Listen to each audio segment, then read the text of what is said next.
My nightmares revolve around a lot of faces. A reoccurring dream is me actually looking down the rifle and knowing that, I'm about to pull the trigger on that person. It's an insane connection that you make with that person at that point. To see somebody in your sights and to pull that trigger, it's almost like you're there with them, seeing their life flash before their eyes, as well as taking it.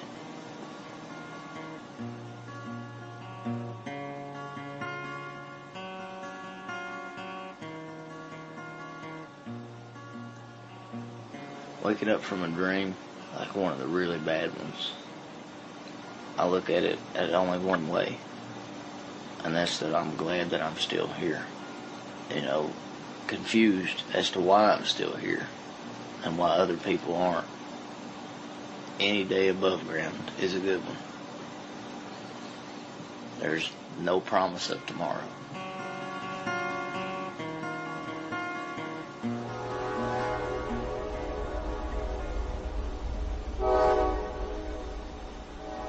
Home will always be your home, but as much as you want things to be the same, they can never be that way again, because you yourself have changed.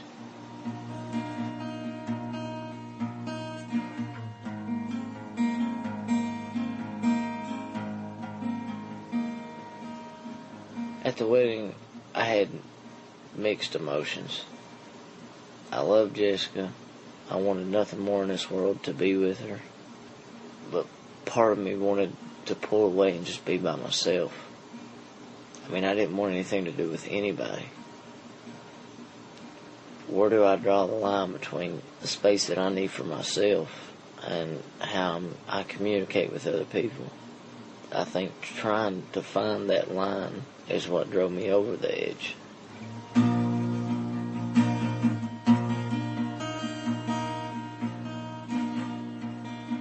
I think about Iraq practically every day. Sometimes sitting around doing absolutely nothing is when it hits the worst, the hardest. Most people want to help a returning vet by celebrating them coming home. The question that needs to be asked, instead of, hey, can I throw you a party, can I buy you a beer? The question that needs to be asked is, hey, how are you doing? How are you feeling? Is there anything I can do to help?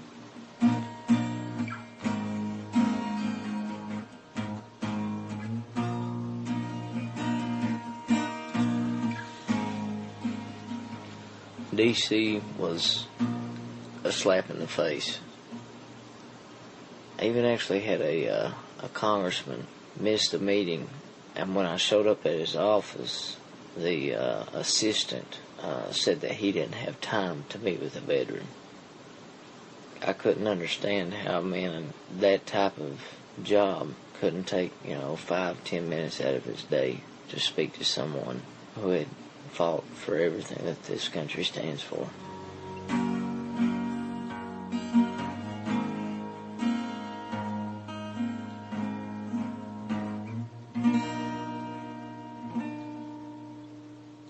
Vets connect with other vets because they share a common bond. I didn't have another vet that I could lean on. And during that time, I had more or less planned out my death.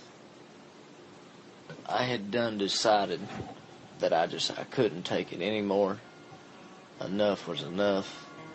I wanted to just get rid of the pain.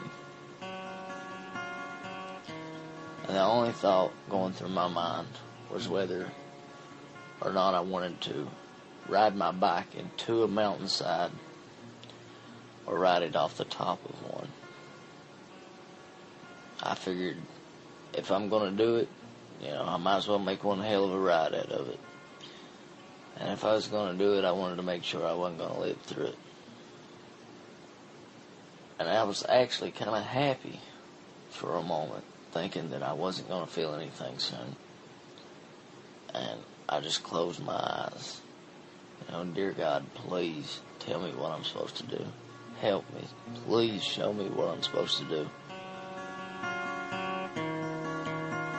Hell, I just thought I was so far gone that there was no coming back. I didn't see no light at the end of the tunnel. But I was willing to take a chance at anything. You're taught from the time you're able to comprehend that to take another person's life is completely and morally wrong. I mean, there's just no just in it. To try and live with something like that, there's no way to put it into words.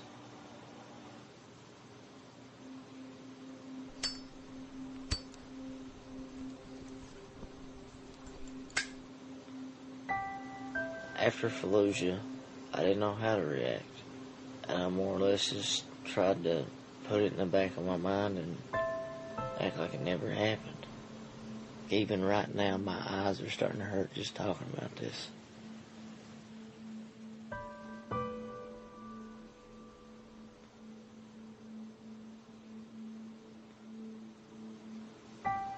The first time I ever thought about committing suicide was in Iraq, maybe a week after we came out of Fallujah. And I was actually sitting on a post, and I stuck the barrel in my mouth, and I was just reaching out for the trigger when I heard footsteps. One of the docs come walking by the post, checking on everybody, and said, "Miller, what the are you doing?" I was like a deer in headlights. I couldn't talk. The only thing I could think is, why is it that I'm still here? What made me so special that I deserved to stay here, and they didn't.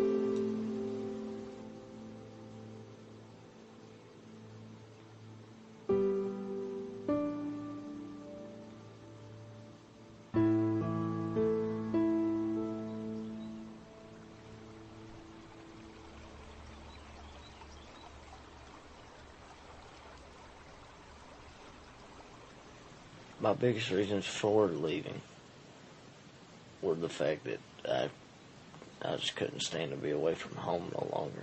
The hills in Kentucky was just, it's home. Jessica and I discussed the fact that, maybe I was stable enough to where we could actually try and talk to one another.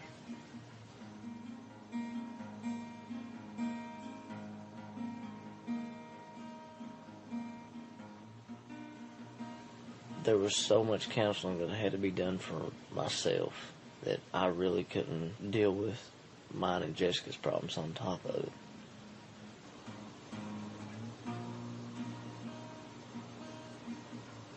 And feel that Jessica deserved to go through that with me.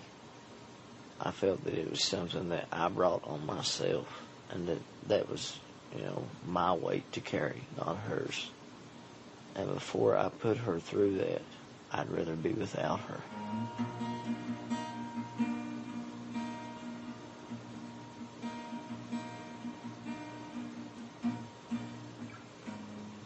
The friends that I have now since I moved back to Kentucky are people who didn't know me before I went to Iraq. And they don't see the change in me, I guess.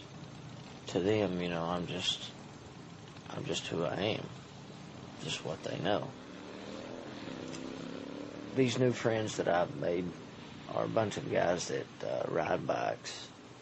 We have a uniform. There's a certain code of ethics and, a type of brotherhood. And it's so much like being in the Marine Corps. It gives me, something to look forward to. It's almost like having the military life back again.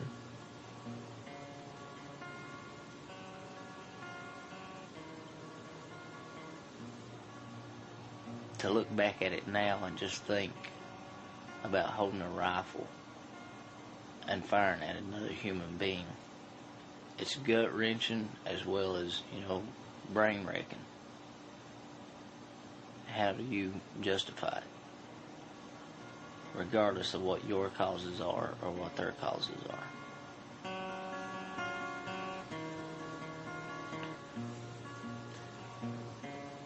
How I feel about the war today, I can sum up in one question. The same question that can be asked for Vietnam. What have we gained as a country? What have we actually accomplished other than the loss of some damn fine people? People willing to give their life for the country that we have, for this nation, for the freedom that we have.